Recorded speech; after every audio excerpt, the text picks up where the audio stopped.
నమస్తే, welcome to Suman TV.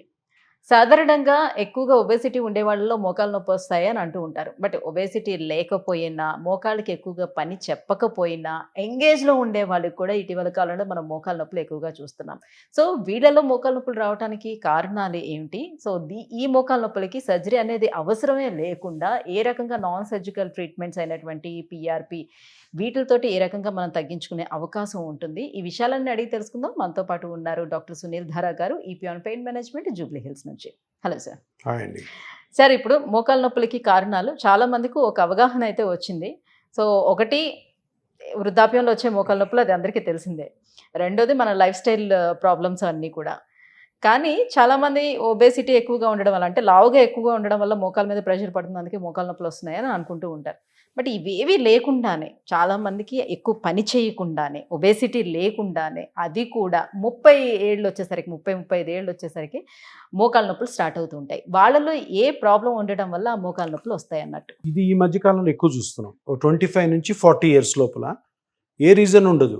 వాళ్ళు పెద్ద లావు ఉండరు, వాళ్ళకి దెబ్బ తగిలి ఉండదు, యాక్సిడెంట్ అయి ఉండదు, పని కూడా సిట్టింగ్ జాబే ఉంటుంది. చిన్న చిన్న వాకింగ్ చేసుకుంటుంటారు, సడన్గా పెయిన్ స్టార్ట్ అవుతుంది. పెయిన్ స్టార్ట్ అవుద్ది, భయం. 35 ఏళ్ళకి నా మోకాలు నొప్పి వస్తే నాకు ఏం ట్రీట్మెంట్స్ ఉన్నాయి, నేను ఇంకో 40 సంవత్సరాలు పనే చేసుకోవాలి, పిల్లలు చదువులు, పెళ్ళిళ్ళు, ఇన్ని కథలు ఉన్నాయి, వర్క్లో మనం ఇంకా కెరీర్ డెవలప్ చేసుకోవాలన్నది. సో ఇది చాలా మందిలో ఇప్పుడు చూస్తున్నాం. జనరల్గా ఇటువంటి వాళ్ళలో నొప్పి ఉంది, వాళ్ళు నిలబడలేకపోతున్నారు, నడుస్తుంటే నొప్పి వస్తుంది. ఎగ్జామినేషన్ అంటే క్లినికల్ ఎగ్జామినేషన్ అన్నది ఇటువంటి పేషెంట్స్ చాలా ఇంపార్టెంట్. ఎందుకు నొప్పి వస్తుందని కనుక్కోవాలి. గుడ్డిగా ఏం చేయలేం కదా, ఆ వయసులో ఆపరేషన్ చేస్తాము, 35 ఏళ్ళకి చేయలేం కదా, అప్పుడే పెళ్ళిళ్ళు చేసుకుంటున్నారు. ఏ ట్రీట్మెంట్ చేసినా కూడాను వర్క్ చేయకపోవచ్చు. అందుకని కరెక్ట్గా ఎందుకు నొప్పి వస్తుంది అన్నది కనుక్కోవాలి. దీనికి పూర్తి హిస్టరీ ఇంపార్టెంట్. పేషెంట్ది అసలు ఏం జరిగింది, ఒక ఎన్ని రోజుల నుంచి నొప్పి వస్తుంది, ఆ ఎన్ని రోజుల ముందు నుంచి ఏ యాక్టివిటీ కొత్తగా చేస్తున్నారు, ఏమైనా యాక్టివిటీలో మార్పు వచ్చిందా, మనిషిలో ఏమైనా చేంజెస్ వచ్చాయా, ఏమైనా జబ్బులు వచ్చాయా, మనిషి సన్నగా అయ్యాడా, లావు అయ్యాడా, ఇవన్నీ కనుక్కోవాలి. కనుక్కున్న తర్వాత కూడా ఏం పెద్దగా మనకేం కనపడినప్పుడు ఏం చేయాలంటే మోకాలుని ఎగ్జామిన్ చేసిన తర్వాత స్కానింగ్ కూడా చేస్తాం. స్కాన్ చేస్తే నేను ఇంతకుముందు చాలాసార్లు చెప్పినట్టు మోకాలు పెద్ద జాయింట్, కానీ మోకాలులో నొప్పి ఎందుకు వస్తుంది కనుక్కోవడం చాలా ఈజీ. అది ఈ మధ్య కాలంలో తయారు, ఒక 10 సంవత్సరాల నుంచి. ఎందుకంటే ఒక మిషన్ వచ్చింది. ఆ మిషన్ ఏంటంటే డైనమిక్ అల్ట్రాసౌండ్ మస్కులోస్కెలిటల్ స్కాన్ అని. ఆ మజిల్స్ని, బోన్స్ని, లిగమెంట్స్ని మూవ్ చేస్తూ మోకాల్లో స్కాన్ చేస్తే మీకు రియల్గా ఏ వయసులో అయినా కానీ మోకాల్లో నొప్పి ఎందుకు వస్తుందన్న విషయము తేటతెల్లమవుతుంది. అది లిగమెంట్ వల్ల అవ్వచ్చు, మెనిస్కస్ వల్ల అవ్వచ్చు, కార్టిలేజ్ వల్ల అవ్వచ్చు, మజిల్ వల్ల అవ్వచ్చు, బోన్ వల్ల అవ్వచ్చు. సో ఆ స్కానింగ్ తోటి ఆ పార్ట్ని కనుక్కుంటాం. జనరల్గా మీరు ఇచ్చిన సినారియో, దెబ్బ లేదు, యాక్సిడెంట్ కాలేదు, లావు లేడు, ఎక్కువ నిలబట్టలేదు, యంగ్ ఏజ్, వీళ్ళలో ఎందువల్ల నొప్పి వస్తుందంటే మోస్ట్ ప్రాబబుల్ రీజన్ వచ్చి ఎర్లీ ఆస్టియోఆర్థరైటిస్. మనం 55 ఏళ్ళ తర్వాత గుజ్జు అరిగిపోతే నొప్పి వస్తుందంటే అదే, అంతకంటే ఏముండదు. అంటే ఈ కండిషన్స్లో ఏ విధమైన దెబ్బ తగలకుండా వాళ్ళ యాక్టివిటీ నార్మల్గా ఉంటాయి. అంటే ఏ ఆస్టియోఆర్థరైటిస్, ఏ మోకాళ్ళ అరుగుదల అయితే 55 ఏళ్ళకి 60కి వస్తుందో ఇప్పుడు 35 ఏళ్ల నుంచి 30 ఏళ్ల నుంచి కూడా కొంతమందిలో చూస్తున్నాం.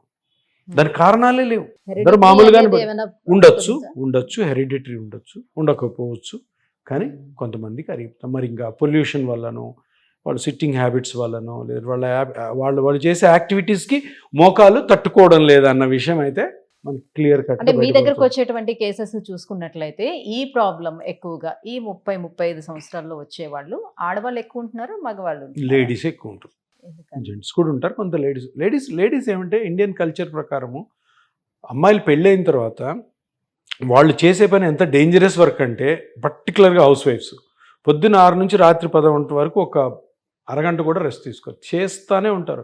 అప్పుడు ఎట్లాగా అరిగిపోతుంది. అందరిలో అరగదు. మళ్ళీ 90% అందరికీ 50 తర్వాత అరుగుతాయి, కొంతమంది 10% ఉంటారు ఇట్లా 35కే. సో అందుకని ఆ జాగ్రత్తలు కూడా లేడీస్ ముందు నుంచి తీసుకోవాలి. సో అందుకని 99% ఈ ఏజ్లో ఈ విధంగా ఉన్న వాళ్ళల్లో పెయిన్ వచ్చిందంటే కార్టిలేజ్ అరిగి ఉంటుంది. మనం కార్టిలేజ్ని మెజర్ చేసాం అనుకో, బాగా థిన్డ్ అవుట్ అయిపోయి ఉంటుంది, సన్నగా అయిపోయి ఉంటుంది, అక్కడ ఎముక రాసుకుంటుంటుంది. ఏ దెబ్బ తగలకుండా వస్తే నొప్పి. సో అటువంటి పేషెంట్స్లో తప్పకుండా చేయాల్సిన ఏకైక ట్రీట్మెంట్ పిఆర్పి. ఓకే. ఇంకేమున్నాయి, ఆ 35 ఏళ్ళకి వేరే ట్రీట్మెంట్, ఏదో పెయిన్ కిల్లర్స్ 2-3 రోజులు వేసుకోవచ్చు. ఎక్సర్సైజ్ చేస్తుంటే నొప్పి వస్తుంది ఇంకా ఎక్కువ, ఎందుకంటే అక్కడ బోన్ రాసుకుంటుంటుంది, కార్టిలేజ్ జరిగింది. సో కార్టిలేజ్ డెవలప్ చేసుకొని ఎక్సర్సైజెస్ చేసుకుంటూ తగు జాగ్రత్తలు, మళ్ళీ కార్టిలేజ్ అరిగిపోకుండా చూసుకోవడమే ఈ ఏజ్ గ్రూప్ వాళ్ళని ఆ నొప్పులు వస్తే మోకాల నొప్పులకి అది కరెక్ట్ సొల్యూషన్.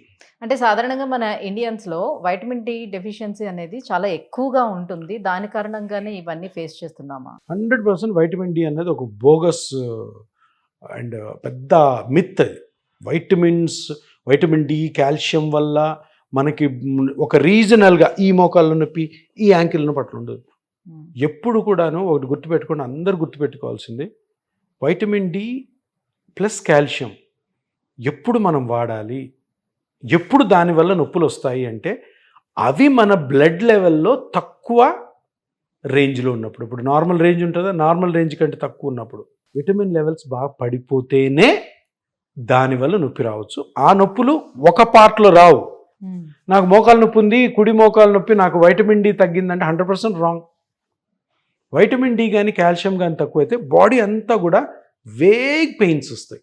ఆ బాడీ అంతా కూడా కొంచెం ఎక్కడ చూసినా నొప్పిలా ఉంటుంది. అటువంటిది అది కూడాను వెంటనే మనం టెస్ట్ చేసుకోవాలి. వైటమిన్ డి, కాల్షియము తక్కువ ఉంటేనే అప్పుడు ట్యాబ్లెట్లు వాడాలి. ఈ మధ్య వైటమిన్ డి, కాల్షియం ట్యాబ్లెట్ వాడడం చాలా స్టైల్ అయిపోయింది. అందరూ నా వైటమిన్ డి తక్కువ ఉంది, వైటమిన్ డి తక్కువ ఉంటే చేసుకోమ్మా, టెస్ట్ చేసుకో, మంచి ల్యాబ్కి వెళ్ళి టెస్ట్ చేసుకుంటే తక్కువ ఉందనుకో, అప్పుడు తక్కువ ఉందని. మనం తినే ఫుడ్లో చాలా వైటమిన్స్ ఉంటాయి. వైటమిన్ డి ఉంటుంది, కాల్షియం ఉంటుంది. నార్మల్గా ఫుడ్ తినే వాళ్ళకి ఎప్పుడు కూడాను వైటమిన్స్ డెఫిషియన్సీ ఉండవు.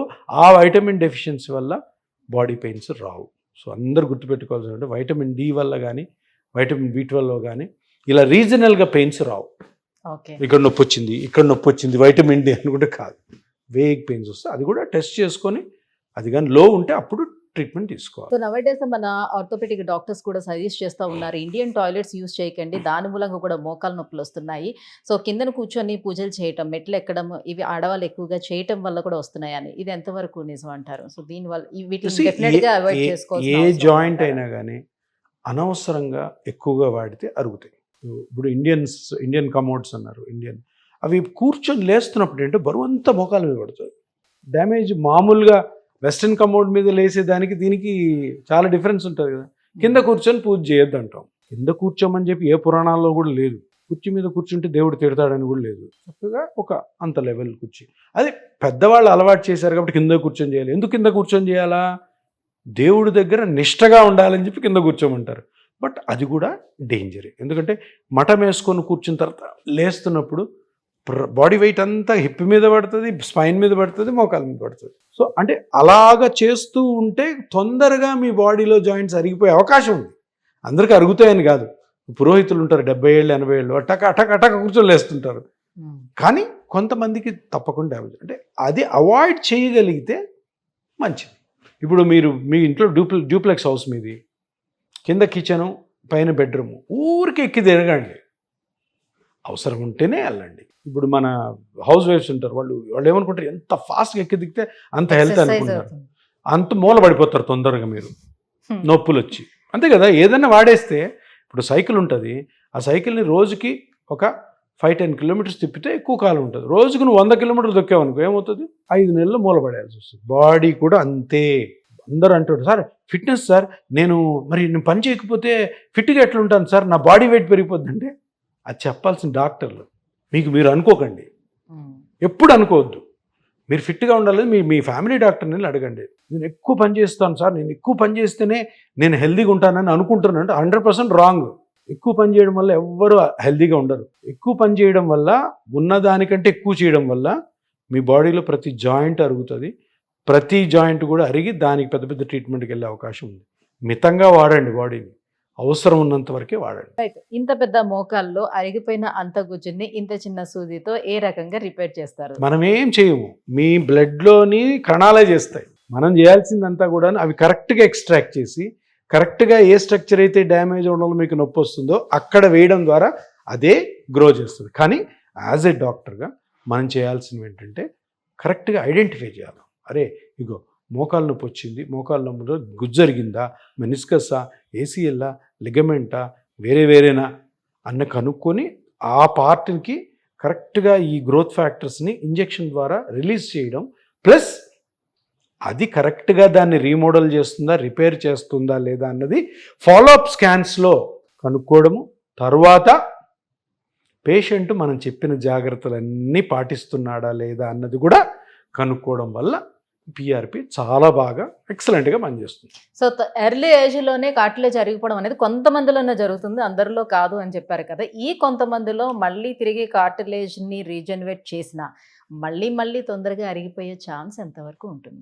చాలా ఉంటుంది మనం చెప్పిన జాగ్రత్తలు పాటించకపోతే. చెడగొట్టుకోవడం బాడీని చాలా ఈజీ, రీకన్స్ట్రక్ట్ చేసుకోవడం కష్టం. ఒకసారి చెడిపోయిన తర్వాత దాన్ని రీకన్స్ట్రక్ట్ చేసి దాన్ని నిలబెట్టుకోవాలి. కానీ ఇదేదో పెద్ద యజ్ఞం కాదు. మేము చెప్పినవి ప్రాపర్గా ఫాలో అయితే మళ్ళీ కార్టిలేజ్ అరగడం, మళ్ళీ కార్టిలేజ్ వల్ల నొప్పి రావడము ఉంటుంది, బట్ రేర్గా ఉంటుంది. చాలా రోజులు పోస్ట్పోన్ చేసేయచ్చు కార్టిలేజ్ అరగడం. సో మళ్ళీ అలా వచ్చేటప్పుడు కూడా మళ్ళీ చేసుకోవచ్చు. అప్పుడు ఇప్పుడు ఒక 2 సంవత్సరాలు 3 సంవత్సరాల తర్వాత పెయిన్ వచ్చింది మీకు, ఆ రోజు మళ్ళీ స్కాన్ చేసుకొని చూద్దాం ఏముందో అర్థమవుతుంది. అదే కాకపోవచ్చు కదా పెయిన్ కారణం. కార్టిలేజ్ అరిగిపోయింది, కార్టిలేజ్ని మనం రీజనరేట్ చేసాం, బాగున్నారు. 4 సంవత్సరాలు 5 సంవత్సరాలతో నొప్పి వచ్చింది, కార్టిలేజ్ వల్ల అయి ఉండకపోవచ్చు. మనం ఎక్కడైతే కార్టిలేజ్ని రీజనరేట్ చేసామో అక్కడ కాకుండా వేరే దగ్గర వచ్చి ఉండొచ్చు. లిగమెంట్ వల్ల రావచ్చు, బోన్ వల్ల రావచ్చు, మజిల్ వల్ల రావచ్చు, అది కనుక్కోవాలి. అన్నిటికీ ఒక మాత్ర కాకుండా అసలు ఏ పార్ట్ అయితే దెబ్బతిందో దానికి చేయాలి, అది కనుక్కోవడం అన్నదే మెడికల్ సైన్స్. సో ఇంత తక్కువ ఎంఎం సైజులో కదా కార్టిలేజ్ ఉంటుంది, ఎంఎంలోనే ఉంటుంది థిక్నెస్. యా, ఆ థిక్నెస్ లో ఎలా కనిపెడతారు? సో ఇది ఇంతవరకు అరిగిపోయింది, సో కార్టిలేజ్ ఇంత ఎంఎంఏ మీకు ఉంది అని అనేది ఎలా డయాగ్నోసిస్ చేస్తారు? ఇప్పుడు మోకాలు అంతా ఉంది, మోకాలు స్ట్రక్చర్స్ మనకు తెలుసు. ఫస్ట్ బోన్స్ చూస్తాం స్కాన్లో, బోన్స్ బాగున్నాయి, మజిల్స్ బాగున్నాయి, లిగమెంట్స్ బాగున్నాయి, మెనిస్కస్ బాగుంది, కార్టిలేజ్ థిక్నెస్ ఎంత ఉంది అని థిక్నెస్ని మన స్కాన్లో మెజర్ చేస్తాం.